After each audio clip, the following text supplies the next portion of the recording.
Mary Shotwell Little was born on January 14, 1940.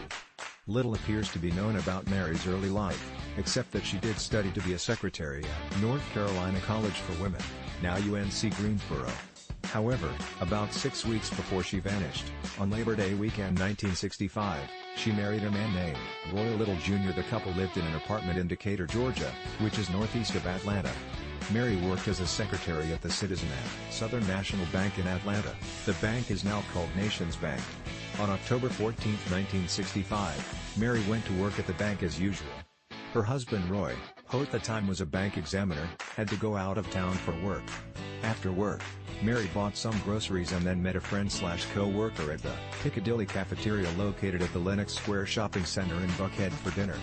Mary's friend/co-worker that she seemed fine at dinner, nothing seemed wrong or off with her. At around 8 p.m., Mary said she ought to be getting home. According to the Lost and Found blog, she was expecting company that weekend and needed to clean the apartment. Her co-worker said that Mary said she'd see her in the morning and was off to her car. This would be the last time Mary's friend would her. The next day, October 15, Mary didn't show up for work and hadn't called in sick, which was unusual, because Mary was known to be reliable. Mary's boss asked her friend, the one she had dinner with the night before, if Mary seemed sick, but her friend said she had seemed fine and even said something to the effect of "see you tomorrow."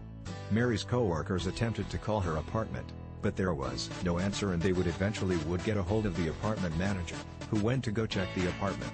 The manager stated that the mail and newspaper were still outside and there was no sign of groceries that Mary had bought. At this point, Mary's boss reported her missing to the police and then went to the Lenox Square Shopping Center to look for her car. There is some confusion about who found Mary's car, her boss or a shopping center security guard. But either way, Mary's 1965 Mercury Comet was found in the Lenox Square parking lot, with no sign of Mary. Again, Lost and Found blog. The security guards were adamant that Mary's car was not there overnight or even at 6 a.m. when they had patrolled the lot, but it had been there a while before being discovered because at 12:30 p.m. the engine was cold. When and who returned the car to the lot are unknown to this day. However, Mary's car keys were missing and there was a layer of red dirt on the outside of the car, meaning it had been driven at some point. There was also spots of blood in several places, including the driver's side door. Mary's underwear appeared to be balled up in the back seat. It seemed clear that Mary never made it home the night of October 14. Since there wasn't a lot of blood, police determined that Mary could still be alive because the amount of blood could just be from a nosebleed and the scene looked like it had been staged. Police began an extensive search, interviewing workers and customers at the Lenox Square Shopping Center. Investigators even asked private pilots to fly over areas of interest, assuming wooden areas, for any sign of Mary. It was then learned that Mary's car had an unexplained 40 miles on it. According to the Charlie Project, Mary's gasoline card was used in North Carolina, in Charlotte and Raleigh.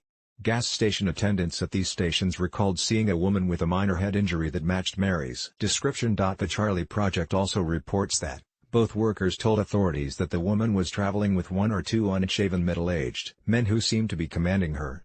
The woman appeared to be trying to hide her face from the attendants and she did not ask anyone for help. This gas car was used in Charlotte, North Carolina, where Mary apparently had some relatives in the early morning hours of October 15 and then 12 hours later in Raleigh. The driving distance between Charlotte and Raleigh is about 2 hours, so investigators thought it was strange that the transactions were placed so far apart if the driving distance is that short. The signatures on the card slips appeared to be in Mary's handwriting. Roy, Mary's husband, was looked at in her disappearance. He didn't seem bothered by it, was more worried about her car, and Mary's former roommates didn't like him very much. It's unclear why.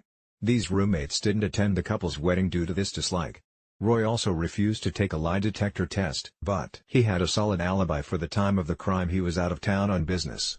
Friends and co-workers reported that Mary was getting odd phone calls at